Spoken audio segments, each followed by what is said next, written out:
Bueno, muy buenas noches, queridos usuarios. Como ustedes saben, estamos en nuestro cuarto aniversario y hoy nos visita una consagrada personalidad pública en la política y en la diplomacia. En el ámbito nacional fue diputado al Congreso, ministro de Información y Turismo, así como también detentó la gobernación de Caracas. Fue candidato independiente para las elecciones presidenciales en el año 1988.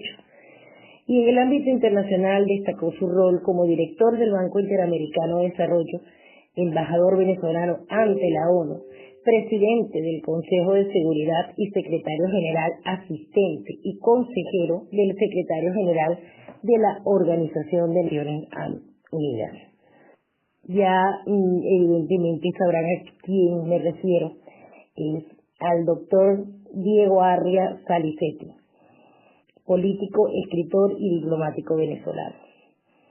Es un orgullo para tenerlo nosotros aquí en el canal, decir con usted que a veces es como vernos muy lejanos y realmente en esta pequeña ventanita puede haber una cercanía con todos los que somos ciudadanos comunes de a pie. Muchísimas gracias, doctor. De verdad, un placer tenerlo entre nosotros y el micrófono es suyo.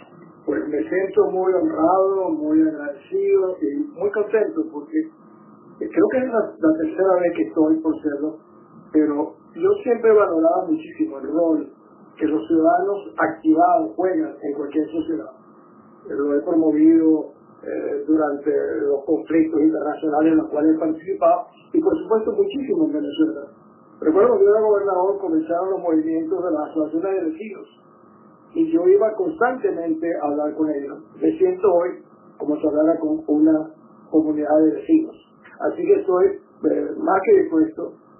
Yo voy a hablar unos minutos muy cortos porque realmente me interesa mucho más oír las preguntas porque estos medios son para mí como cables a tierra, antenas a tierra. Pero yo creo que no es ningún descubrimiento decir que nunca nuestro país ha vivido una tragedia como la actual. Pero al mismo tiempo que nunca hemos vivido una tragedia de la dimensión de la actual, yo pienso que hoy están presentando en nuestro país un conjunto de circunstancias que sería equivalente a una tormenta perfecta para desalojar a esta narcotiranía que arruina el futuro de Venezuela y que está matando el presente de nuestra gente. ¿Y por qué digo eso? Durante muchos años tuve uno que más se quejó de que la comunidad internacional había sido indiferente o cómplice o acomodada con el régimen, pero que habían abandonado completamente a nuestro país, que durante la época de nuestra democracia fue el país más activo en el rescate de la libertad y la promoción de los derechos o la defensa de los derechos en toda América Latina. No hay ningún país que se le aproxime a lo que la Venezuela democrática hizo. Hoy comenzamos a ver cómo la Organización de Estados Americanos, Canadá, los Estados Unidos, la Unión Europea, los principales países de América Latina, el Grupo de Lima, han entendido que el problema no es nuestra tragedia, no es solo para los venezolanos. Es una tragedia que se desborda al resto del continente. Algunos han entendido finalmente que nosotros no somos una isla, sino que somos la puerta de entrada al continente sudamericano. Eso le da a nuestro problema una dimensión mayor y un interés mayor hacia afuera. Si bien esto es cierto, ¿cuáles han sido algunos? Eso me voy, como decía Churchill, a interrumpir a mí mismo. Estos cambios de la opinión internacional sobre nuestro país no fue un acto de magia. Esto no ocurrió de la noche a la mañana. Hay miles de venezolanos que en todo el mundo vienen predicando la realidad venezolana. La diáspora venezolana ha jugado un rol extraordinario. Yo me recuerdo cuando estaba en Venezuela, antes de que me exilaran, veía siempre con admiración grupos como el de usted y otros en todo el mundo, cómo defendían y promovían los derechos de Venezuela. Bueno, eso ha venido pagando. Por ejemplo, hoy, que el señor Maduro esté siendo investigado por la Corte Penal Internacional, no es un accidente. Es parte de un largo proceso que muchos de nosotros hemos venido promoviendo primero contra Chávez, luego contra otros jerarcas del régimen, hasta que finalmente se va llegando a Maduro y a algunos de los principales jerarcas de la narcotiranía. Yo siempre he encontrado que en Venezuela no hemos tenido oposición, sino que hemos tenido posiciones. Cada grupo político ha tomado un interés particular y que se han unido en el momento en que electoralmente les convenía. Pero desgraciadamente se han ido convirtiendo con el tiempo en defensores más de sus intereses específicos que el gran interés nacional.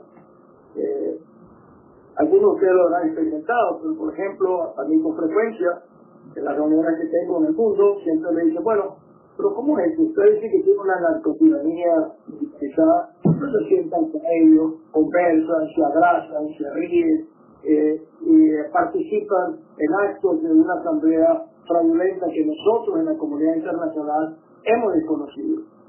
Créanme que no es fácil explicar eso, porque explicarlo bien implica desnudar la realidad política de los movimientos políticos nuestros, que no es muy agradable, sobre todo en los últimos años. Habiendo dicho eso que se ha venido convirtiendo en un obstáculo, primero un obstáculo por la imagen que proyectamos al mundo. Entonces Venezuela evidentemente es un país que tiene problemas, pero no tanto porque veamos de la manera como dialogan, interactúan, declaran. Eso ha sido para mí un obstáculo, para mí no, para la comunidad internacional, un obstáculo mayor.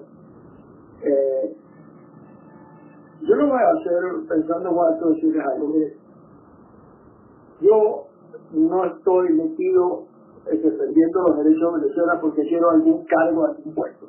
He tenido el enorme suerte y el privilegio de haber ocupado las más altas posiciones de mi país.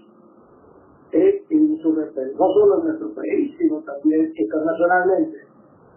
Debo confesar que me faltó una, porque perdí para presidente, pero yo diría que fue que no gané, no fue que perdí, porque adquirí un conocimiento de la realidad de mi país, habiendo visitado todos los pueblos de Venezuela en dos oportunidades, que enriquecieron mi visión del país.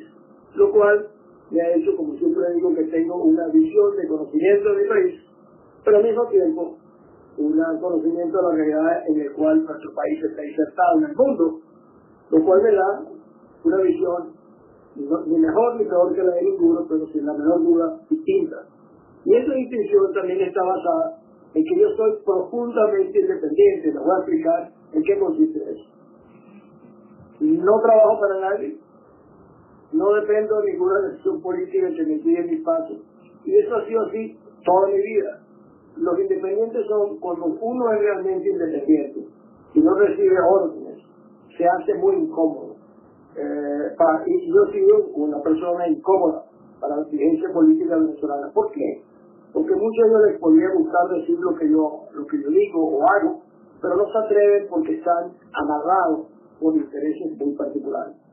Y yo siempre le digo a la gente que cuando si usted va al médico porque tiene un hijo con una enfermedad grave, no le dice al médico, oiga, no me inquiete, no me vaya a decir qué es lo que tiene el hijo, sino haga todo lo que tiene que hacer. Los venezolanos, si vieran a su país como, mi hija Manuela, como su familia extendida, cuando uno le cuente el problema que tiene Venezuela, no era decir, no me entere, no me ponga nervioso, sino, ¿cómo hacemos? Es una lucha difícil, pero yo persistiré y ahora sí me pongo en sus manos para responder dentro de lo que yo pueda a las inquietudes, preguntas, y luego más adelante si quieren puedo hacer otro comentario. Okay. Muchísimas gracias, doctor. Yo voy a comenzar con una pregunta que quizás se resulte un poco incómoda, pero yo particularmente también estaba interesada en su respuesta y he tenido varias preguntas que me han mandado relacionadas con el tema. La gente hoy en día no confía en los políticos venezolanos porque en su mayoría son traicionados. Hay muchísimas personas que piensan que usted sería la persona idónea para encabezar una junta de transición. Pero ahora les preocupa el que usted esté, no sé si la palabra sería involucrado o sumado al movimiento de Soy Venezuela. ¿Usted nos podría aclarar realmente cómo funge, si es como asesor? O sea, ¿qué papel desempeña usted en esa asociación? Gracias, Claudio. Yo estoy tomando nota para que no falla ninguna de las preguntas. Me parece una pregunta muy pertinente que agradezco. Porque si yo he dicho que soy independiente, suena muy extraño que digan, bueno, ¿por qué está el Sol de Venezuela? ¿Qué le explico? Cuando eso se creó, realmente fue un movimiento, yo diría, una extensión de Vente Venezuela de María Corina Machado, que invitó luego al alcalde Ledesma y a mí. Yo lo dudé muchísimo, lo estuve pensando, porque no acababa de ver cómo encajar eso dentro de mi manera de actuar y de ser. Pero les quiero decir algo. ¿Qué es Soy Venezuela? Por lo que yo entiendo. Es una gran plataforma, como una especie de una gran alianza, donde caben individuos, donde caben grupos, comunidades, etcétera. De hecho, si vemos quiénes son los coordinadores, Antonio Ledesma tiene un partido que se llama Alianza Bravo Pueblo, María Corina tiene uno que se llama 20 y yo no tengo ninguno. Yo simplemente estoy parado sobre mí mismo. No pertenezco a ninguna organización política, lo cual me hace absolutamente independiente. Ahí hay muchísimos ciudadanos que se han ido incorporando, que defienden y tienen su propia posición, pero no tienen una posición organizada, como sería el partido político. Yo creo que básicamente lo que animó a Soy Venezuela era, uno, el mandato del 16 de julio, desconocer al régimen, desmontar a las instituciones y pedir a las Fuerzas Armadas que respeten la Constitución. Estos tres valores son para mí lo único que rige de Soy Venezuela para mí. No reconocer el diálogo, no reconocer estas elecciones de gobernadores, desconocer la Asamblea Constituyente. Yo no sé si lo estoy aclarando, pero eso es realmente, se lo digo con toda claridad. En cuanto a la segunda pregunta, yo agradezco mucho la transición. Durante las primarias, yo entré a las primarias y se lo voy a confesar, sabiendo perfectamente que era imposible ganarle a Capriles y a Pérez, el gobernador Pérez, que tenía 2 gobernaciones, 2 presupuestos, una gran cantidad de recursos que no teníamos los demás. Yo creo que eso fue lo que hizo que hasta el propio Leopoldo López se retirara y apoyara a Capriles, lo cual nunca me pareció correcto, pero sí lo hizo. Pero lo demás pero yo entré porque creí que era el momento de aportar algunas visiones de lo que yo veía que sucedía en Venezuela. Y me acuerdo que el primer debate en la Católica, no sé, uno decía que hace carretera, el otro camino, el otro escuela, y yo dije, todo eso me parece magnífico. Pero ese no es el problema de Venezuela. El problema es que estamos vinculados a una serie de carteles que han hecho nuestras Fuerzas Armadas, parte de los carteles internacionales de la droga, parte que tenemos una dictadura, etcétera, etcétera, y culminé diciendo que iba a llevar a Chávez a La Haya, lo cual cumplí presentando mi funcionario.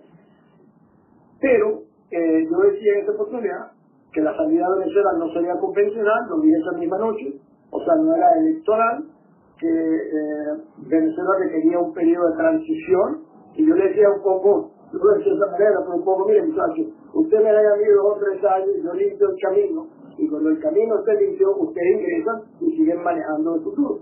Pero la verdad es que ellos no creen en eso, pues en el fondo todos se sentían sobrados de que podían enfrentar el problema venezolano.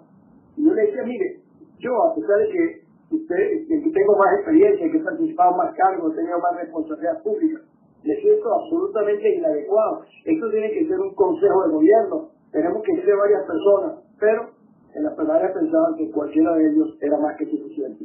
El tiempo viene dándome la razón de que así va eso. Cambio. Bueno, acá tengo otra pregunta que he ido recopilando de las que me han mandado para hacer una sola. Es para que Estados Unidos participara en una acción militar. ¿Qué pasos deberían seguir? O sea, eso tiene que tener una autorización por parte del Congreso, después también por parte de Naciones Unidas. ¿Qué mecanismos se implementan para hacer una participación o una intervención, como quiera que se llame, en un país? Cambio. Bueno, es una pregunta más que interesante. les decía que el presidente Trump dijo que el caso de Venezuela era tan trágico que él no desechaba ni siquiera una opción militar. Esto se conoció primero por algunos como puede ser, es horrible. Alguna gente se olvida que nosotros estamos invadidos por 60.000 cubanos hace mucho rato, de que somos un país ocupado militarmente por otro país, como es el caso de Cuba, y se horrorizaban de que los americanos pudieran echar al par. No hay un procedimiento para este tipo de circunstancias. Por ejemplo, el caso de Panamá fue de un tipo, el caso de la República Dominicana fue de otro tipo, el caso de Venezuela, para que eso se produzca, no se requiere que las Naciones Unidas participen, porque las Naciones Unidas no participarían en ninguna acción cual el uso de la fuerza sea utilizado, porque para eso están China y Rusia en el Consejo de Seguridad que lo impediría. Si en Venezuela, vamos a especular cómo sería un escenario internacional.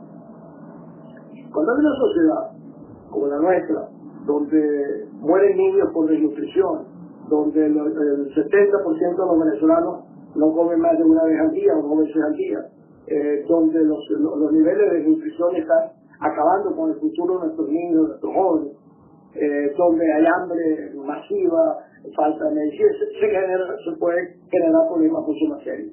¿Qué sucede en este momento? Algunos hablan también no entienden bien, de que es la intervención humanitaria. La intervención humanitaria no es como se piensa que llegan unos franceses, unos americanos y en la frontera comienzan a regalar cajas de comida o cajas de medicina. Eso no es así. Yo presidí la primera misión estando en el Consejo de Seguridad, que fue en Somalia, de intervención humanitaria, y claro, llevábamos comida, alimentos, etcétera, medicina, pero detrás había fuerzas militares, en este caso eran fuerzas militares de Pakistán. Luego me tocó, eso fue la primera acción de intervención humanitaria en Venezuela. La segunda fue en Bosnia. ¿Y cómo era? De la misma manera. Entraban los camiones, pero detrás de los camiones iban tropas de franceses, soldados franceses, ingleses, argentinos, etcétera, para asegurar de que la asistencia humanitaria le llegara justamente a los necesitados. ¿Qué significaba esto? Que había confrontaciones, hubo confrontaciones militares, porque los serbios en Bosnia se oponían a que entraran la asistencia humanitaria o la querían para ellos. Entonces se pueden dar circunstancias que para mí que justifiquen definitivamente que Venezuela tiene que ser, no es invadido, Venezuela tiene que ser rescatado, porque aquí lo que hay que rescatar a un pueblo que está muriendo de hambre y que está sufriendo toda clase de privaciones. O sea, por eso yo he dicho que en Venezuela no habría ni invasión ni golpes, porque este es un gobierno ilegítimo, en lo cual habría un rescate de la institucionalidad. Ahora, para que eso suceda, puede ser lo que llaman una alianza de los países con propósitos comunes, puede ser los Estados Unidos, Colombia, Brasil, Canadá, etcétera. Si eso se va a dar, yo no lo sé. Si me preguntas si yo lo creo, no estoy seguro. Pero lo que sí estoy seguro es de que hoy en día hay en el mundo hay gente pensando cómo rescatar a la población de Venezuela que sufre de esta manera y que también representa un peligro por el desborde de su población que huye hacia otros territorios. Esto va a obligar, ya ha obligado a que muchos países importantes se hayan sentado a coordinar qué hacer con Venezuela cuando esto tome otra dirección que realmente puede ser aún peor de lo que está pasando. Cambio. Doctora Arga, buenas noches, gracias por su participación acá en el canal Venezuela.libre. Una pregunta conectada a lo que estaba usted desarrollando. Entiendo que obviamente usted dice que no sabe si eso va a pasar o cuándo va a pasar, etcétera. La pregunta es la siguiente: ¿cree usted, en los actuales momentos, después de 20 años del desastre chavista y la implicación que tiene lo que ha pasado en Venezuela, no solo en Venezuela, sino a nivel internacional, que la intervención humanitaria, intervención militar de Venezuela es la forma más idónea de resolver el problema, tanto en Venezuela como en la región? Buenas noches, Carlos. Pues sí, no oí el nombre, pero la persona que lo preguntó, yo traté de explicar de que en el fondo, una cosa es ayuda humanitaria. Eso lo hace UNICEF, lo hace un poco organizaciones de Naciones Unidas, que regalan comida o medicina a una sociedad. De eso creo que no es lo que estamos hablando.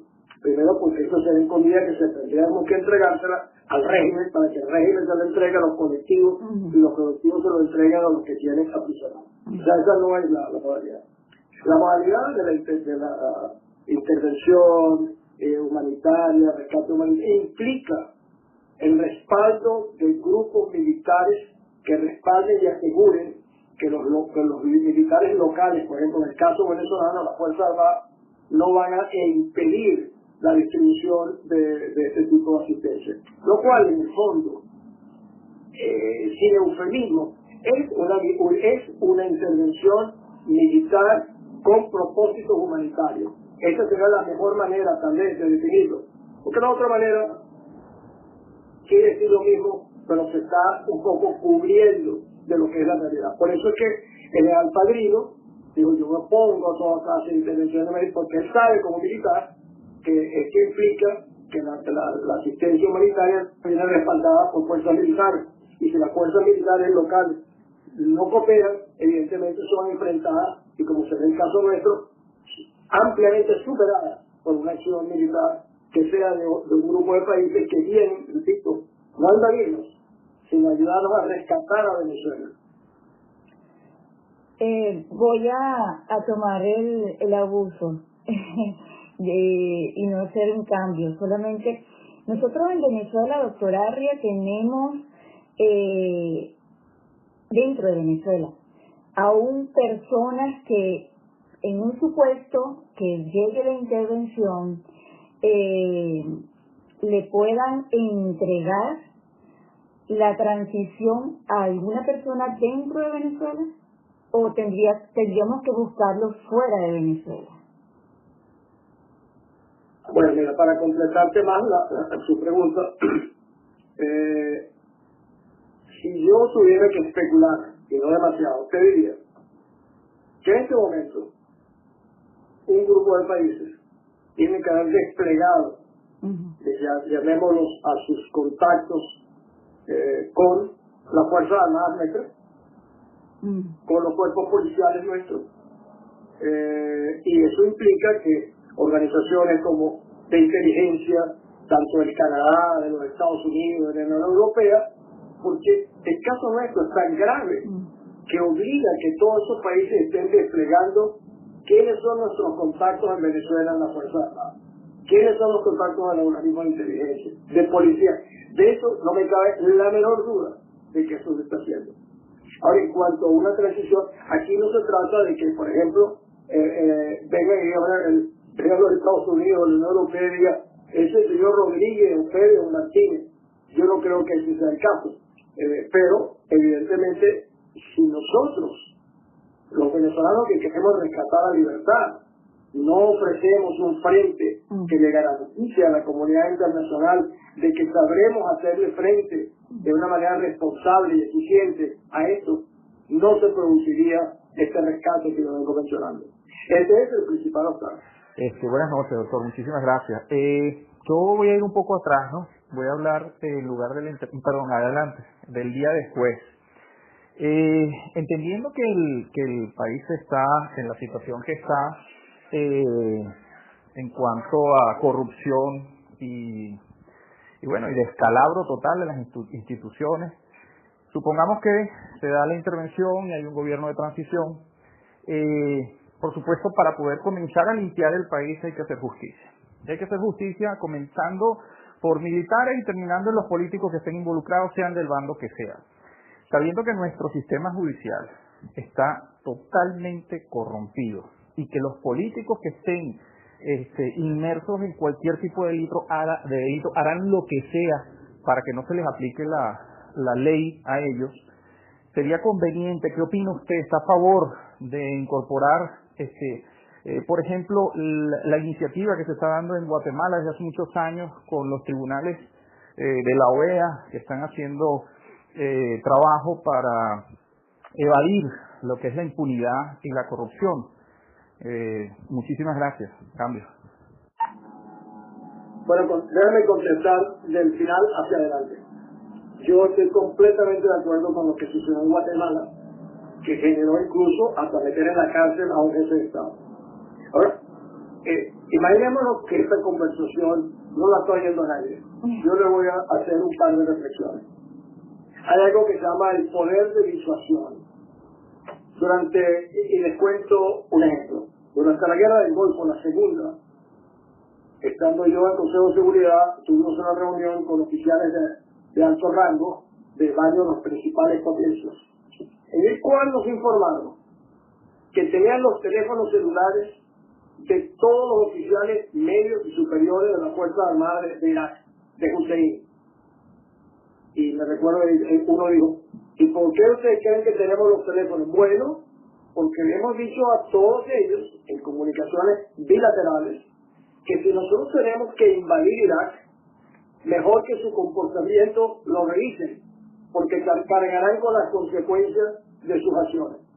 Eso explicó que en las primeras 48 horas del conflicto había desaparecido como el 70% de estos oficiales que llamaron por teléfono.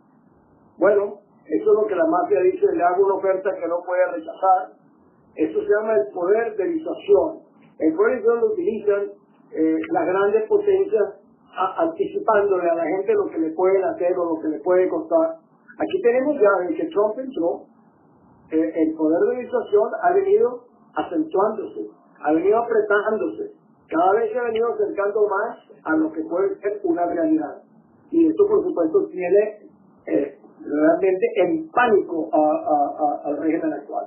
Ahora, lo que dice nuestro amigo sobre la corrupción, evidentemente, vuelvo a traer un poco hacia atrás, el tema de la transición es para mí fundamental, porque si la transición significa para mí poner a estos dirigentes políticos que han estado manejando el diálogo, que han estado acomodándose con el régimen, que han sido cohabitadores, colaboracionistas, la verdad que yo no podría participar en un proceso de transición, por ejemplo, manejado por esa gente. Y más aún, la comunidad internacional que los viene observando tampoco estaría de acuerdo con ellos, porque se dan cuenta que sería el mismo comportamiento que han experimentado durante estos años, lo aplicarían en lo que sería una pérdida de tiempo. Si es rescatar a Venezuela para entregárselo a estos dirigentes políticos, miren, creo que nos va a ser muy difícil enfrentar eso. Y lo último sobre el tema, por ejemplo, los militares. ¿Ustedes creen que algún grupo militar va a ayudarnos si nosotros seguimos diciendo que todos son unos monstruos, gorilas, asesinos? Yo creo que una gran cantidad de ellos han destacado por ser justamente monstruos, asesinos. Pero si nosotros pensamos que todas las familias militares así, nos va a ser muy difícil que nos ayuden de una u otra manera, porque no nos olvidemos que muchos de ellos están sometidos al mismo sistema de tutoría que está por la propia sociedad civil venezolana. Y por supuesto, todos esos militares que han incurrido en delitos de lesa humanidad, eso es imperdonable. Pero hay que decirles también, todos aquellos que no estén involucrados en eso, no va a venir una justicia a llevar y arrebatarlos y cortarle la cabeza a todos ustedes. Entonces nosotros, eso es una conversación muy delicada, porque si yo tuviese una hija que me lo hubiese torturado, matado a uno de esos personajes, yo no sé si estaría hablando de la misma manera como le estoy hablando ahora a ustedes. Yo espero que sea así, pero no puedo garantizarlo. Entonces, en los procesos, yo lo vi en El Salvador, lo vi en Somalia, lo vi en Bosnia, los procesos de reconciliación son muy graves, muy duros, y nunca queda contento todo el mundo, porque los que están más cercanos al drama, a la tragedia, lo ven con los ojos de las personas que han sufrido la tragedia, y convencerlos es algo muy difícil. Y para eso se requiere no ser tolerante, para eso se requiere tener la capacidad de reunificar, de entender esos procesos y de tener el respeto ante la ciudadanía, la confianza y la credibilidad. Sin esos tres factores, de confianza, credibilidad y voluntad, nosotros no podemos tener líderes que sean capaces de reconducir adecuadamente un proceso de transición. Cambio. Una pregunta en base a lo que se venía hablando. Como el proceso del día después es complicado y la región, en este caso Venezuela, corre el riesgo de volver a caer en lo mismo prontamente, si no hay un ente vigilante que controle la situación hasta que se normalice. ¿Cree usted importante y vital que los países interventores permanezcan en Venezuela por un cierto tiempo hasta que la situación esté estabilizada. Y cuando me refiero a un cierto tiempo, no me refiero a simplemente una semana. Estamos hablando tal vez de ciertos años hasta que el cuerpo nacional o venezolano tenga la capacidad, sin el temor a ser derrocado, de seguir el control por sí mismo. Cambio. La verdad que eso sería lo más correcto, no necesariamente lo más probable que suceda, porque en el fondo como una operación de las Naciones Unidas de mantenimiento a la paz, donde se envían contingentes militares con asesores políticos que estabilizan, porque nosotros tenemos, por ejemplo, ¿cómo creen ustedes que nosotros podemos enfrentar a los colectivos? O sea, estos son grupos, muchos de ellos criminales, y alguien tiene que enfrentarlos, y lo único que los puede enfrentar son los que están armados. Ahora, la pregunta es muy interesante, porque desde un punto de vista teórico, lo ideal es que haya un pequeño contingente que garantice de que en una semana no van a tratar de tumbar al nuevo gobierno, que eso es muy probable. Y por cierto, voy a meterme en Honduras, no en el cultural, sino en el tema, diciendo lo siguiente. Como alguien dijo al principio, no el día después, yo tengo años pensando en el día después. Porque yo tengo una visión, creo, bastante clara de lo que habría que hacer. Siempre he dicho que lo que no sé a quién consultárselo, lo cual es muy importante en la época en que vivimos, de que el proceso de rescate de la libertad en Venezuela no puede ser un proceso convencional. ¿Y qué quiere decir eso? Antes de que me lo pregunten. De que no puede ser un proceso regular, institucional, formal, superdemocrático. Porque desmontar a la maquinaria horrible, chavista, madurista, padrinista que han montado con nuestro país no es sencillo. ¿Cómo ustedes creen que uno puede sacar aquí 50.000 cubanos? ¿Cómo se puede desmontar los acuerdos con Rusia, con China? ¿Cómo nosotros vamos a salir de 80 o 100.000 personas de la industria petrolera? O 1 millón de personas que no deben estar en cargos públicos. Estas son responsabilidades políticas de la mayor dimensión e importancia. Y si nosotros no somos capaces de hacer eso, no es posible entonces intentar un rescate económico del país. Porque para intentar un rescate económico del país, primero hay que controlar el país y sus instituciones. Un amigo antes lo dijo de primero, el problema judicial. Una sociedad que no tenga el debido proceso realmente no es una sociedad libre. Pero si nosotros pensamos que va a ser igual que antes, como cuando estábamos en lo que llaman la Cuarta República, que tenemos un congreso y que se reúnen comisiones y los partidos, eso no puede ser así. El nivel de desesperación, el nivel de escalonamiento que el país tiene hoy en día y la presión que tiene en su ciudad es de tal naturaleza que no nos permitiría comenzar a jugar, a entretenernos con las modalidades normales en Suecia o en Costa Rica o en los Estados Unidos. Será una situación tan desesperada que requerirá poderes de emergencia, absolutamente poderes de emergencia. ¿Qué quiere decir? Por eso yo siempre he dicho que no puede ser una sola persona. Debe ser un consejo de gobierno cívico, militar, de manera de que el peso quede repartido, porque las decisiones a tomar, ninguna será importante. Yo le decía en la primaria, como a este muchacho le decía, mire, usted me da esos 2 o 3 años de transición y después no me diga ni el recogedor de perros de Baruta. ¿Qué quería decir con eso? Que eran tan poco agradables y tan fuertes las medidas a tomar que evidentemente no podía ser más nunca popular. Sin embargo, todos querían ser reelegidos. Me recuerdo que Capriles abocaba, pues no, la reelección, eso es fundamental. Los que hablaban de eso porque realmente no tenían la menor intención de asumir la responsabilidad que implica desmontar a un régimen, una narcotiranía. No conozco, curiosamente, ninguna sociedad del mundo que se haya convertido en un narcoestado. Sin embargo, lo que estaban discutiendo ahora en Santo Domingo parece que han estado en 1000 procesos de conflicto con ninguno de ellos tiene la menor experiencia en el manejo de conflictos. Sin embargo, metieron a nuestro país, a nuestra gente, en un proceso que lo que ha hecho es presentarlos de mala manera ante la comunidad internacional y ya entrabado, les confieso, y casi cuento secretos, están trabados muchas de las iniciativas y acciones que muchos países del mundo estuviesen dispuestos a adoptar. Cambio. Doctora Arria, anoche tuvimos un conversatorio con la licenciada Alexandra Velandria y la estaba acompañando la abuela, la señora Aura de Ruiz Pineda, la viuda de Leonardo Ruiz Pineda.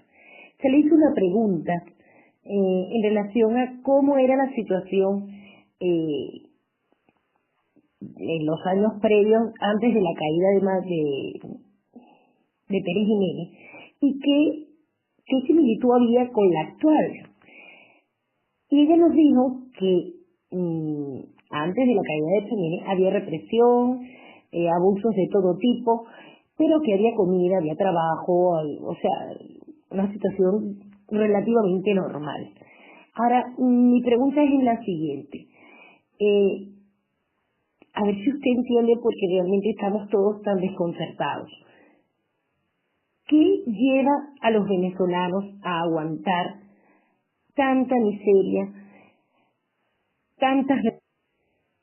que llevamos 20 años y cada día recrudece toda esa situación?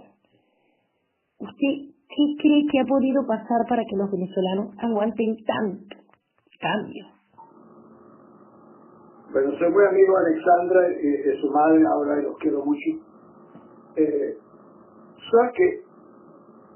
No es una pregunta lo que me está diciendo, en el fondo tú, como tu propia denuncia. Esta es un pensamiento que muchos hemos tenido. ¿Hasta cuándo?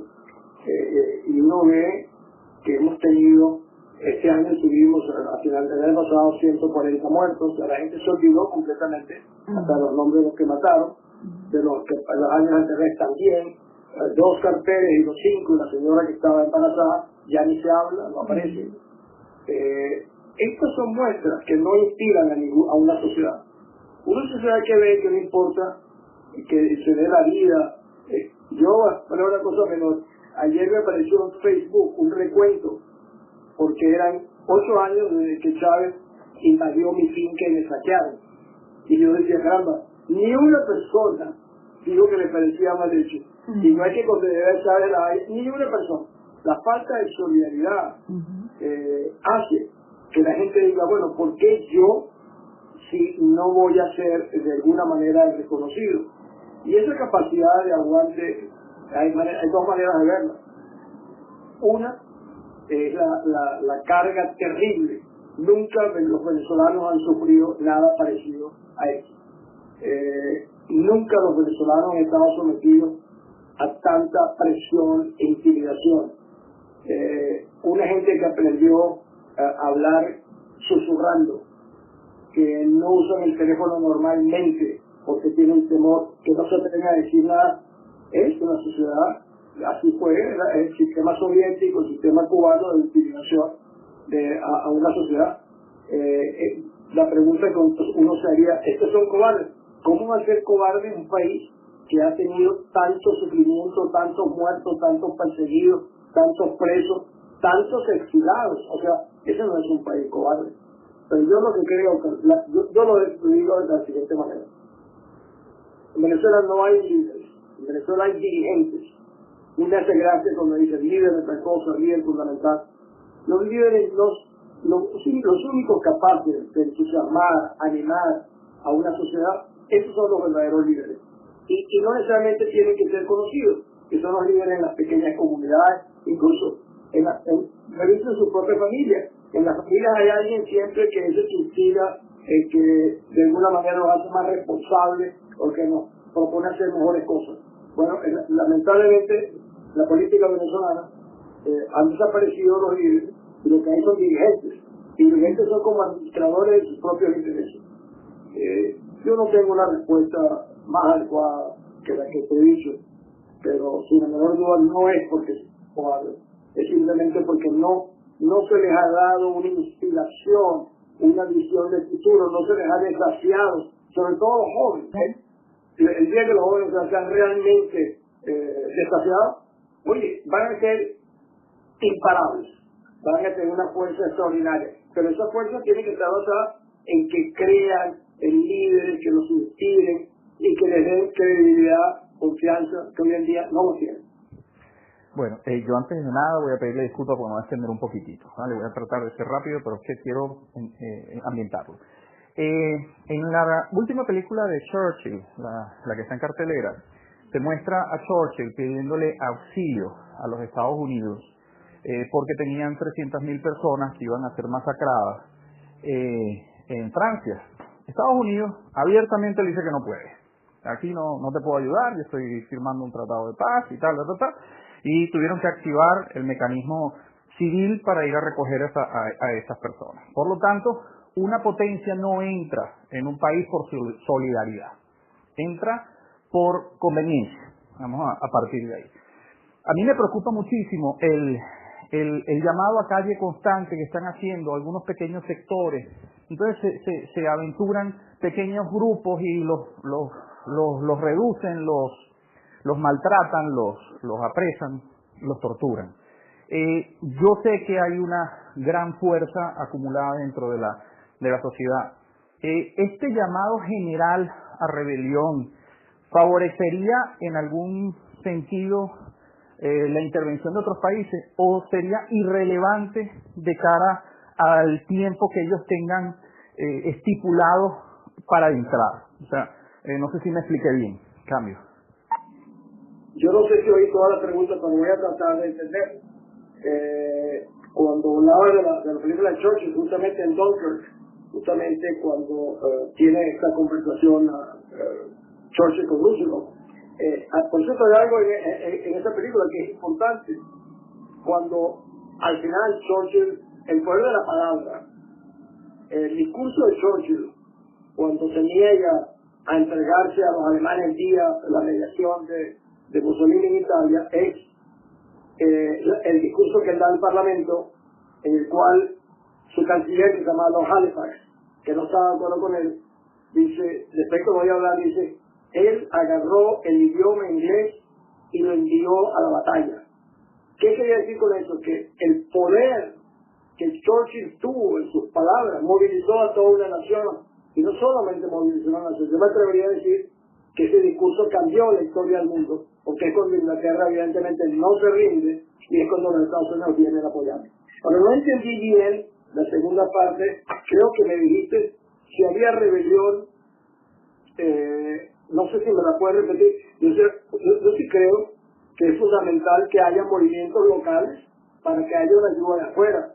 No creo que la ayuda de afuera va a haber si nosotros estamos en nuestras casas, aunque sea sin comer, en nuestras casas. Así no va a venir una asistencia externa, porque los de afuera no pueden ser más venezolanos que nosotros. Ahora, lo que dice este amigo, ¿verdad? Aquí no es un problema de solidaridad, es un problema de conveniencia. Como te decía al principio, nosotros somos una amenaza para todo el continente y para los Estados Unidos también, porque un narcoestado con el potencial de riqueza que tiene Venezuela es un asunto muy serio. Es una amenaza a la paz y a la seguridad internacional. Buenas noches, doctor. Muchas gracias por estar con nosotros. Le voy a hacer una pregunta de una usuaria que está en la sala, Tamcoy09. Dice así: de haber una injerencia o intervención humanitaria, ¿requerirían apoyo de los civiles? ¿Cómo saber cuál es el momento de apoyar? Cambio. El rescate de Venezuela puede tomar varias formas. Una es, evidentemente, una operación militar interamericana, por ejemplo. Así se hizo en la República Dominicana. Yo no creo que sea el caso nuestro. Pero el concepto humanitario va a ser el que anime, movilice cualquier acción que se tome sobre Venezuela.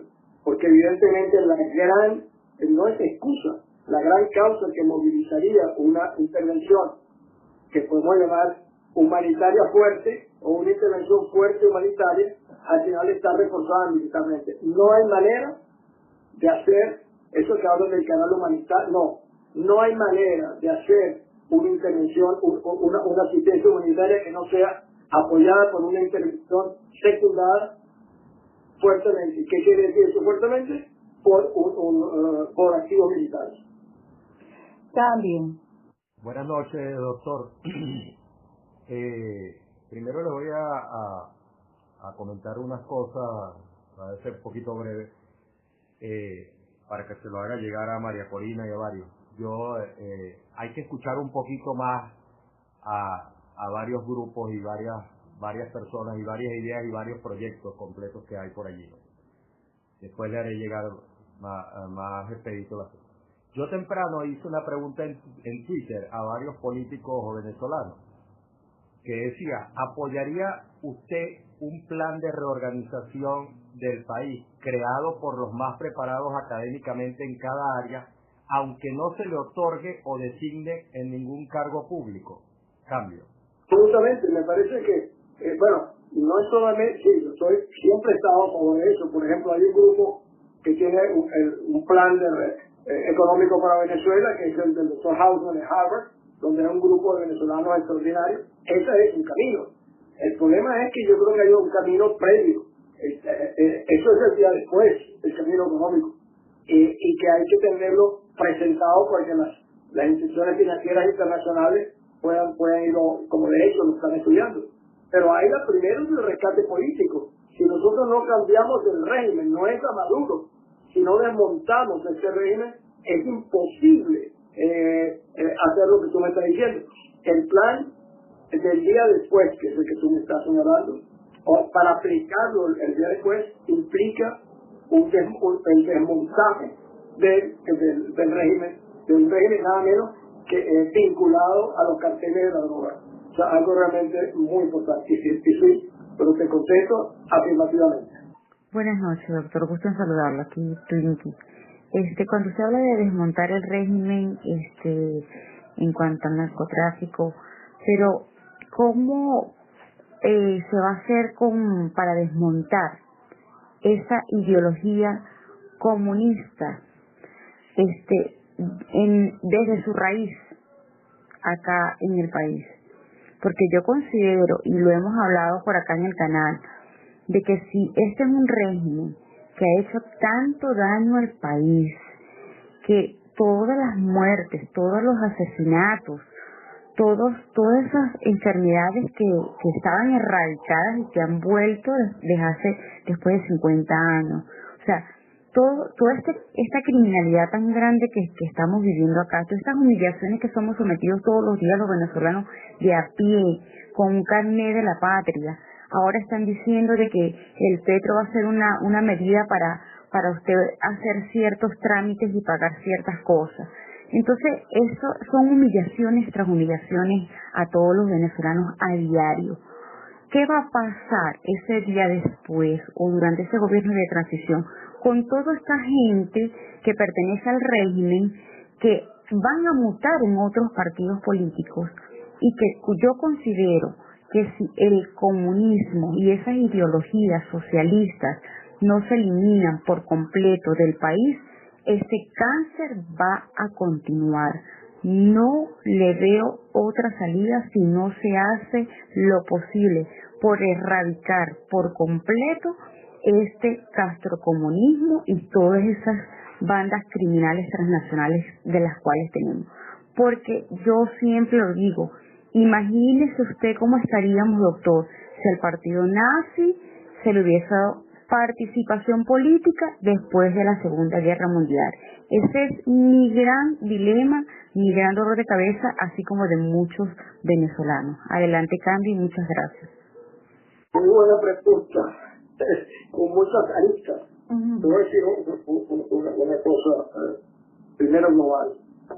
Yo tengo tiempo diciendo que los partidos políticos venezolanos son chavistas light. ¿Qué quiero decir con eso? Porque en el fondo todo quería lo mismo. Reelecciones, el control de las instituciones del Estado. Bueno, no iban a matar a nadie, como esta gente no torturar, pero sí una orientación política. Y lo voy a ejemplarizar. Por ejemplo, Rodríguez Zapatero, ese presidente más izquierdista que tenía en España, desde que recuperaron la democracia en España. ¿Y quién escogió Rodríguez Zapatero? ¿Lo cogió el régimen de Maduro? No. Lo cogieron los partidos políticos de la oposición, porque son de la Internacional Socialista y fueron y buscaron nada menos que a Samper, a Rodríguez Zapatero y a Torrijos. O sea, no sé por qué, porque son del mismo grupo ideológico. Ahora, no son comunistas, pero sí son los mismos que quieren que las empresas sean del Estado, la intervención del Estado. Si nosotros no hacemos un verdadero borrón y cuenta nueva de lo que significa la estructura política venezolana, no tendremos futuro. ¿Por qué ustedes creen que a muchos dirigentes políticos les desagrada tanto la idea de que haya un rescate ayudado por el exterior? Porque saben que desaparecen, porque saben que el país les va a reclamar porque han estado cohabitando, colaborando. El proceso de reinstitucionalización de Venezuela y el rescate realmente, en el fondo hasta la manera de pensar, es un proceso que debe ser conducido por independientes. Yo, por ejemplo, ¿qué digo yo por independientes? Las academias, las universidades, que realmente tengan una visión de que hay que rescatar a Venezuela integralmente. No se trata de ponerle presidente a fulano de tal o de ministro, no. Se trata de rediseñar otro país. Que creo que la pregunta que me hicieron antes, yo estaba de acuerdo, claro. Eso es parte del rediseño, que todas las personalidades que puedan en sus campos aportar lo mejor para que salga un proyecto de rescate de Venezuela. Pero de todas maneras, eso va a ser muy complicado. A la gente que piense que al día siguiente todo está aquí, pasará un proceso de rescate económico con un proceso de rescate institucional que sea más complejo. Y el más difícil de todo, es que yo siempre he pensado que Chávez arrancó el alma nacional y nos polarizó y dividió, y ese para mí es la carga más fuerte que tenemos hacia el futuro, de cómo reunificar o reconciliar en la medida que sea posible a un país que ha sido enfrentado de una manera perversa y miserable como el que sea.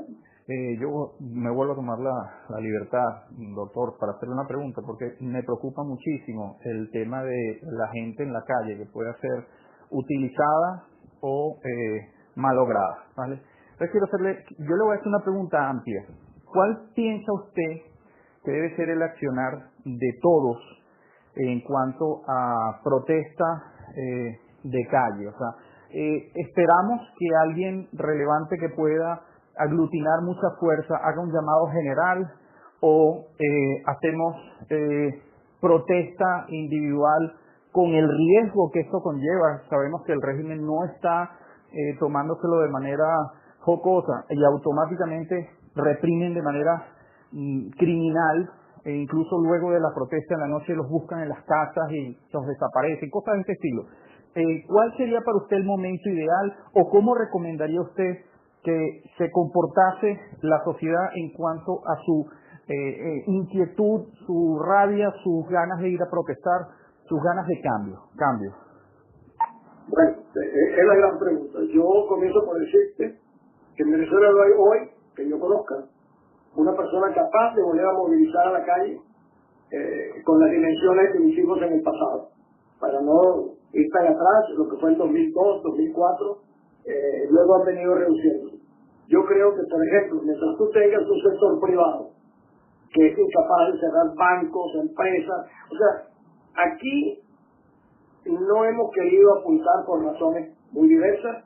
Hay empresarios que pagan a los políticos, etcétera. Yo entiendo lo que significa ser empresario, pero yo no tuve, cuando yo perdí mi finca, es por llevar a Chávez a La Haya. O sea, yo he sido el único político que le han quitado su propiedad. O sea, y no tuve, ni evidentemente no me hace ninguna gracia que me hubieran quitado, pero yo estuve dispuesto a que eso me sucediera. Entonces, yo creo que esta cosa de enviar a la gente a la calle, primero no hay quien lo haga, o quien lo pueda tener el alcance para hacerlo. Yo creo que eso tiene que ser, yo creo que la gran protesta es por los militares. Yo creo que hay que yo protestaría permanente contra la familia militar y exigir a la familia militar en lo que llamo una especie de conspiración pública, decirle cuáles son las responsabilidades que tienen y que son parte de la familia venezolana. O sea, si nosotros no hacemos eso, yo creo que eso sería para mí es movilizar a la Fuerza Armada venezolana. Porque volver a la calle para que le maten 140 o 150 o 200 personas inútilmente, porque eran las mismas personas que los están llamando son los que vienen cohabitando o colaborando con el régimen, realmente yo creo que no tiene futuro. Yo no sé si te estoy contestando adecuadamente, pero a mí me preocupa muchísimo poder a sacar a la gente a la calle sin un objetivo concreto. Y el único objetivo tiene que ser el rescate del país, el rescate de la libertad. ¿Y cómo pueden estos dirigentes políticos que han venido colaborando decirle a los venezolanos que están buscando la libertad, el rescate, cuando se han dejado quitar la Asamblea Nacional, cuando no protestaron adecuadamente por la constituyente, cuando se fueron a votar por los gobernadores de una manera ilícita, cuando se van a la República Dominicana primero escondidos a negociar asuntos fundamentales de la libertad? ¿Con qué autoridad crees tú que esa gente puede hacerlo? O sea, esa gente no puede hacerlo. Mañana, ¿quién puede hacerlo? La iglesia, las universidades, las academias. Si en Venezuela saliera, por ejemplo, yo cambio a cualquiera de los obispos venezolanos por 200 políticos. Los obispos venezolanos han sido los más valientes, los más atravesados, los más dignos. Ojalá la dirigencia política venezolana tuviera el menor parecido a la conferencia única. El día que salgan los obispos, que salgan los rectores de las universidades y los dirigentes de la academia y algunos otros gremios de otro nivel, esa gente sí será capaz de movilizar a Venezuela. Los políticos no serán capaces de movilizar. Como decía el Quijote, con la iglesia topamos, Sancho. Doctor, mire, tengo una pregunta aquí, es sobre la Corte Penal Internacional. En el caso de que declararan culpable al régimen por crímenes de lesa humanidad, ¿eso qué implicaciones tendría? ¿Eso sería a título personal solamente contra Maduro o eso involucra a toda la Corte que lo acompaña? Y si eso también traería una solicitud para, ¿cómo es aquí? Una solicitud de detención vía Interpol. Bueno, para comenzar, las sanciones de la Corte Penal Internacional de La Haya no es sobre un régimen, son personales. Por ejemplo, cuando yo denuncié a Chávez en La Haya, la denuncia era contra Hugo Chávez Frías, cédula de identidad 7.523.400, algo así, y otras personas, pero individualizadas. En este caso, exactamente igual.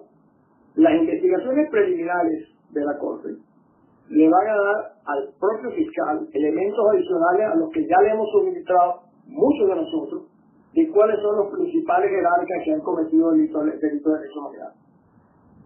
A esto se le agrega la consulta, el proceso que inició el secretario general Magro en la OEA, donde llevaron a testigos, víctimas de tortura, etcétera. Todos esos casos se han sumado ahora al expediente que tiene la Corte Penal Internacional.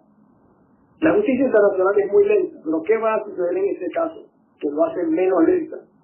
Que tenemos a la Comunidad Europea, que tenemos a los grandes países de América Latina, que tenemos a los Estados Unidos y Canadá, y otros grupos que van a presionar para que estas investigaciones preliminares se conviertan realmente en el inicio de un proceso, en un proceso en el cual es decir, se condena, se considera culpable, son Maduro, Cabello, Padrino, Reverol, toda esa cantidad de miserables que hoy en día tenemos, el Aizani que tenemos en Venezuela. ¿Qué pasa? Creo que la pregunta es, ¿qué puede hacer la Corte? Bueno, la Corte le pide a la Interpol que detengan a estas personas por delito de lesa humanidad. ¿Lo van a venir a buscar a Venezuela? No, porque la Corte no tiene la capacidad ni los medios para venir a Venezuela a buscar al señor Maduro y llevárselo para La Haya. ¿Qué es lo que hace? Que de ahí en adelante el señor Maduro y todos estos señores Padrinos, Reverol, etcétera, no pueden ir a ningún país que no sea Cuba o Nicaragua seguramente, porque serán detenidos inmediatamente porque han sido declarados culpables por la Corte Penal Internacional. Eso puede suceder. Eso pasó en el caso de Milosevic, por ejemplo, en Bosnia. Yo fui testigo contra él. Sucedió con Don Karadzic, también fui testigo contra él. Y estos personajes no podían viajar fuera del área donde estaban escondidos. Hoy en día, eso le va a suceder más. Hay un cordón profiláctico. Ya comienza que Maduro no puede ir a Perú, mañana se lo harán en Argentina, en Colombia. Es un cordón profiláctico, consideran unos afectosos. Esa es la realidad. Doctor Arria, bajo las condiciones en que está Venezuela en estos momentos y que ha estado por muchos años, ¿la fórmula ARRIA se ha aplicado? Cambio. Sí, curiosamente la fórmula ARRIA la solicitó aplicar nada menos que la embajadora norteamericana en las Naciones Unidas. Durante todos estos años, la MUD conocía perfectamente que podía solicitar a un país para que se aplicara la fórmula ARRIA y se llevara el caso de Venezuela. Pues no lo hicieron, porque desgraciadamente tenía mi nombre y sigue teniendo mi nombre. Y tuvo que llegar a los Estados Unidos para utilizar una fórmula que tiene mi nombre, y hubo una reunión donde estuvo Almagro, el representante de Cáritas, el representante del Foro Penal, donde se discutió extramuros el concepto venezolano para la fórmula ARRIA. Pero eso se lleva a pensar que teniendo ese instrumento conocido por ellos, no lo aplicaron porque era en cierta medida decir que era un reconocimiento a mí, en vez de darse cuenta que era un medio para buscar y promover el rescate de Venezuela. El egoísmo y la pequeñez es lamentablemente una característica demasiado generalizada en el mundo político venezolano. Doctor, estoy de nuevo. Quiero preguntarle algo referente a eso que está diciendo de la MUD. ¿Por qué la comunidad internacional no ha sancionado a los dirigentes de la MUD? Porque la sanción que le tenemos los venezolanos dentro de Venezuela y los que están en el exilio también, es una sanción inmensa, porque es un rechazo y un repudio, bueno, increíble. Entonces, yo tengo cierta curiosidad y veo las sanciones que tienen para los dirigentes, para los del régimen, pero ¿qué ha pasado? ¿Por qué no han sancionado a esos falsos opositores y colaboracionistas de este régimen, de la Mesa de Unidad Democrática, de la Coordinadora Democrática, que son los mismos que han mutado y solamente han cambiado el nombre? Gracias. Cambio. Pues mira, yo creo que tú dices la propia respuesta al principio. Ya están sancionados por nosotros los venezolanos, que hemos venido descubriendo todas esas actividades malsanas que han venido ejecutando y su relación de cohabitación y de colaboracionismo con el régimen. Yo propuse hace un par de meses que exactamente hay que sancionar a los dirigentes de la oposición que están promoviendo la elección presidencial. Y hay algo, el día que los venezolanos descubran algo que mucha gente no conoce, pero que cuando el presidente Obama hizo las primeras sanciones a funcionarios venezolanos, fueron representantes de la MUD a Washington a hablar con el Departamento de Estado para que no le impusieran sanciones a esos miembros del régimen, porque eso era enfrentar al régimen de una manera que no nos convenía. Incluso después salió, creo que Torrealba, que era el secretario de la MUD, que dijo: las sanciones no pueden ser sino multilaterales. No puede ser que un país como los Estados Unidos diga que Venezuela es un riesgo para la seguridad y la paz internacional. Eso no lo dijo el régimen, lo dijo la MUD. O sea, nosotros hemos tenido un proceso de colaboracionismo y de cohabitación imperdonable. Yo tengo años señalándolo, pero ahora, al final, como tú lo dijiste al principio, las sanciones se las estamos dando los venezolanos, que no vemos en ellos ninguna esperanza y no vemos en ellos las personas que sean capaces de emprender un proceso de transición. Yo te digo, bueno, decírtelo, y te lo digo a los que me escuchan, con todo sentimiento. Si toda esta lucha que durante 20 años hemos tenido es para entregárselo a la gente que nos ha entregado, colaborando con el régimen, haremos perdido 20 años de nuestra vida. Doctora Agria, buenas noches. Si realmente los militares que pudieran tener algún radio de acción, ellos están secuestrados por los cubanos que están infiltrados dentro de las Fuerzas Armadas, ¿cómo pueden ellos activarse si realmente ellos no tienen acceso a las armas? Al menos eso es lo que yo tengo entendido. Cambio. Sí, esta es justamente una realidad, pero también una realidad que viene sirviendo como excusa para los que no quieren cambiar. Yo creo que los primeros, La Asamblea Nacional ha debido decirle a los militares: usted tiene los mismos derechos que tienen todos los civiles a la desobediencia civil, a la desobediencia.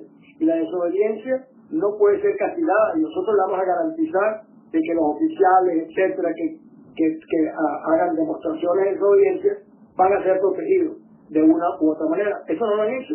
Y es verdad, siguen secuestrados, pero al mismo tiempo yo vengo dirigiendo muchas comunicaciones a la familia militar y les digo: conforme va pasando el tiempo, ustedes van cargando con las consecuencias de los delitos y los crímenes cometidos por la cúpula militar corrupta del Padrino, Rebedol, el Exami, Maduro, etcétera.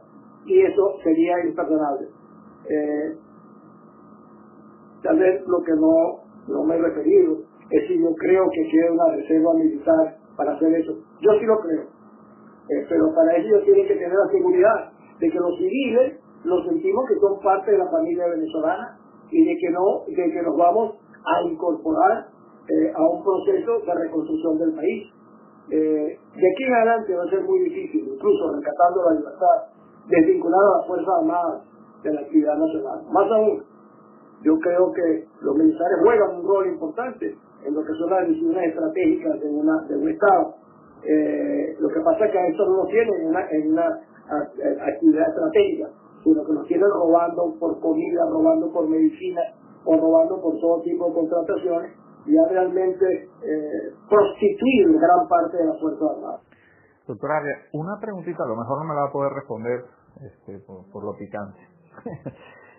¿Qué opinión tiene usted de las declaraciones de la semana pasada, finales de la semana pasada, del ministro de Defensa de Brasil, Raúl Hauptmann, que dijo no estar de acuerdo con una intervención a Venezuela? Cambio. Pues mira, no podía sino decir eso. Ningún ministro de la defensa de un país va a anticiparse a los acontecimientos. Lo que yo te puedo garantizar, bueno, y además con una cancillería detrás que es Itamaraty, que es muy formal.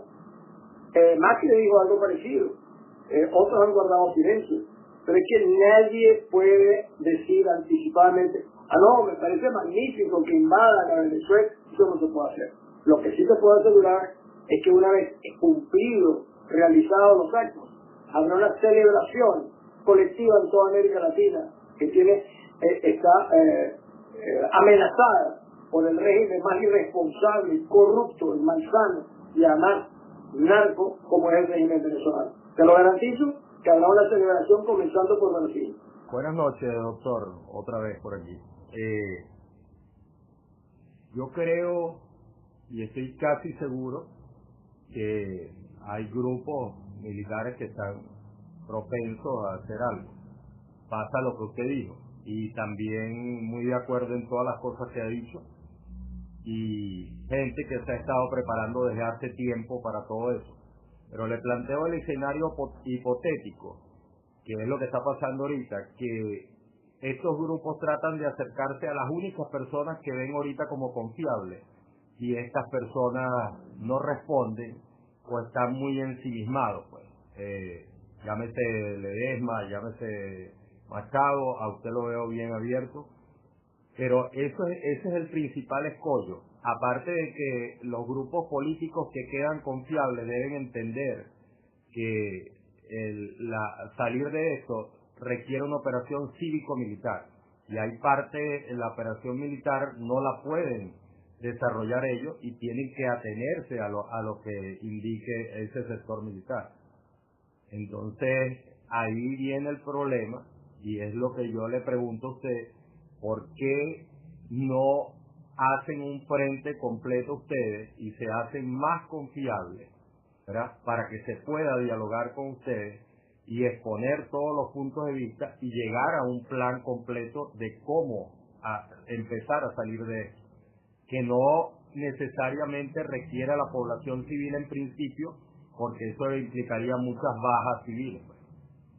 Esa es mi pregunta: ¿por qué no lo han hecho y se deslindan de una vez de toda la politiquería y los políticos que están haciéndole el mayor daño al país con con su diálogo y su consenso, porque en varios sectores vemos el consenso como una repartición de cargos o de posiciones de poder. Te voy a contestar, porque yo he pensado mucho.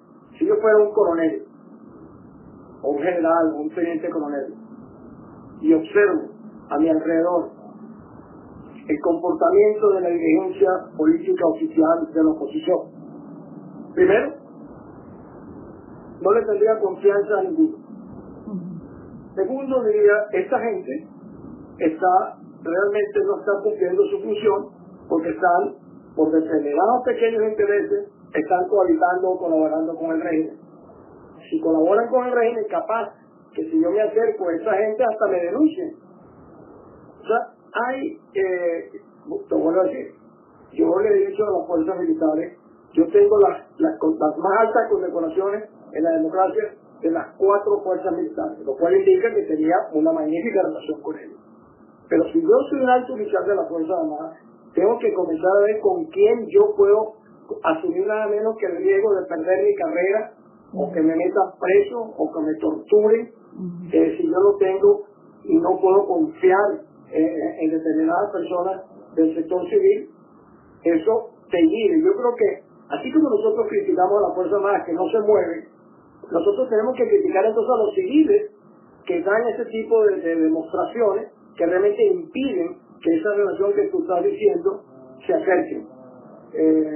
La desconfianza que los civiles tienen sobre los militares es menor que la de los militares tienen sobre los civiles, porque los ven en su comportamiento, porque a través también de sus mecanismos de inteligencia saben que están metidos en que no están. La palabra que yo creo, la palabra llave de lo que tú dijiste es la confiabilidad. Y cómo puede uno tener confianza en el comportamiento de gente como esta, te repito, que van y escogen a Rodríguez Zapatero para que los medie, o que cuando ganamos las elecciones en la Asamblea por 2/3 partes, al día siguiente lo único que hicieron fue sacar la foto de Chávez y no dijeron una palabra cuando les quitaron los diputados. Más aún, cuando estos mismos civiles, cuando tuvieron la oportunidad de cambiar el Consejo Nacional Electoral en la Asamblea, no fueron los diputados del Nuevo Tiempo, y el buen político le dijo, no pasó nada, y ese día nosotros perdimos el revocatorio, la constituyente y todo el proceso electoral, y fue hecho por estos civiles. Entonces vuelvo a decir otra vez, yo general o coronel estoy observando esto y digo, yo con esta gente no puedo, o sea, hay que buscar otra gente, otros civiles con los cuales realmente enfrentar de una manera responsable y confiable el rescate de Venezuela. El tema da para mucho más. Bueno, amigos, doctor Arria, nosotros le habíamos invitado para que compartiera al menos una hora con nosotros.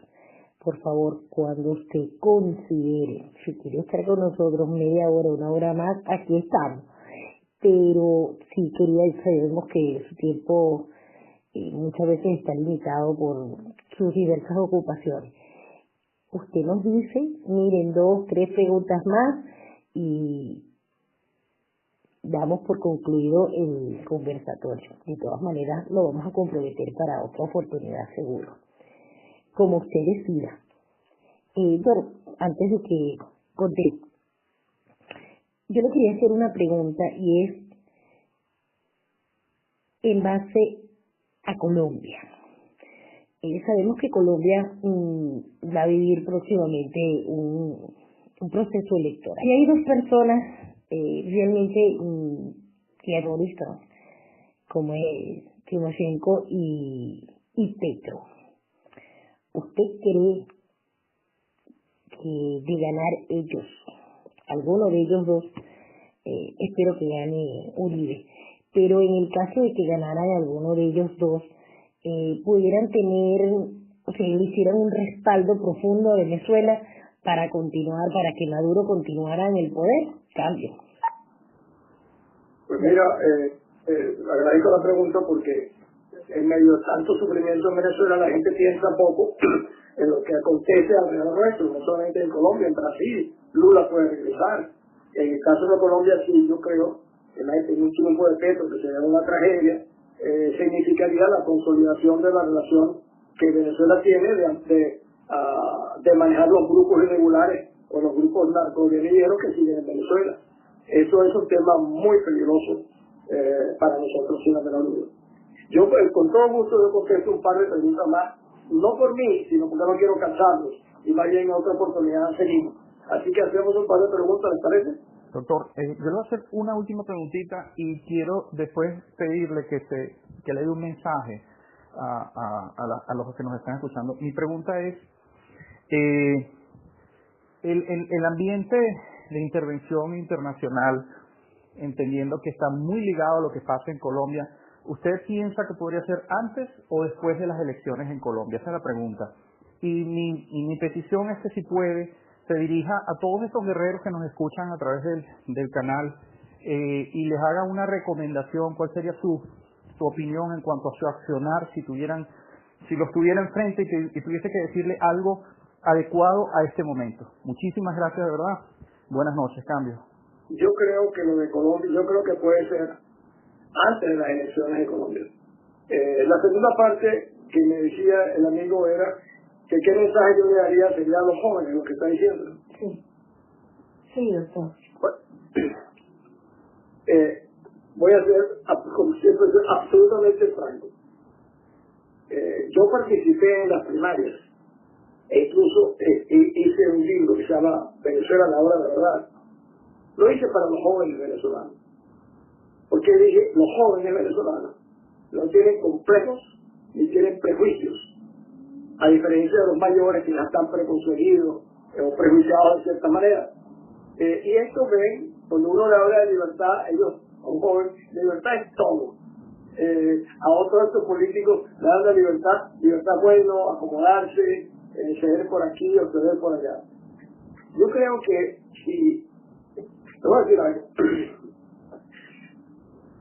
¿por qué ustedes creen a estos jóvenes que yo sigo luchando por Venezuela?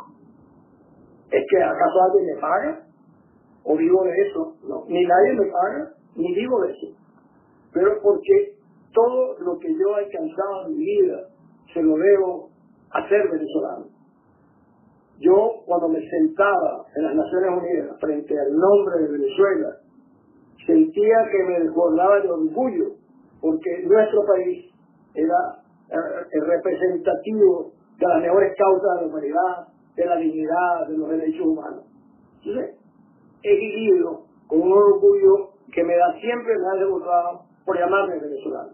Y lo repito, y como todo lo que soy y he hecho se lo debo a ser venezolano, siento un compromiso ineludible, inmodificable e irrenunciable de hacer todos los días, porque les quiero decir algo, yo no pertenezco ahora a ninguna organización, ni comercial, ni económica, de ningún tipo.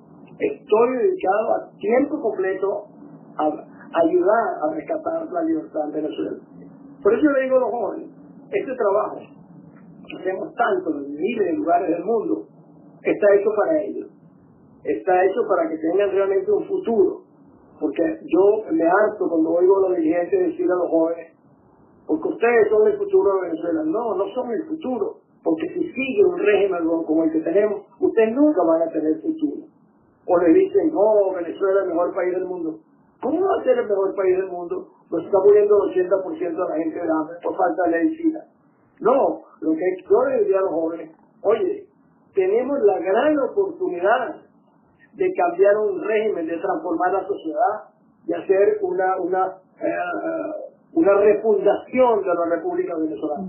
Ese es el desafío que ustedes tienen por delante, y lo que yo pueda, siempre estaré allí. Oye, les doy un abrazo a todos, les agradezco el tiempo que me han dado, el que está satisfecho y agradecido soy yo. Así que hasta muy pronto, y de nuevo un fuerte abrazo. Muchísimas gracias, doctor Arias. De verdad, ha sido un inmenso placer tenerlo aquí en el canal en Venezuela.libre.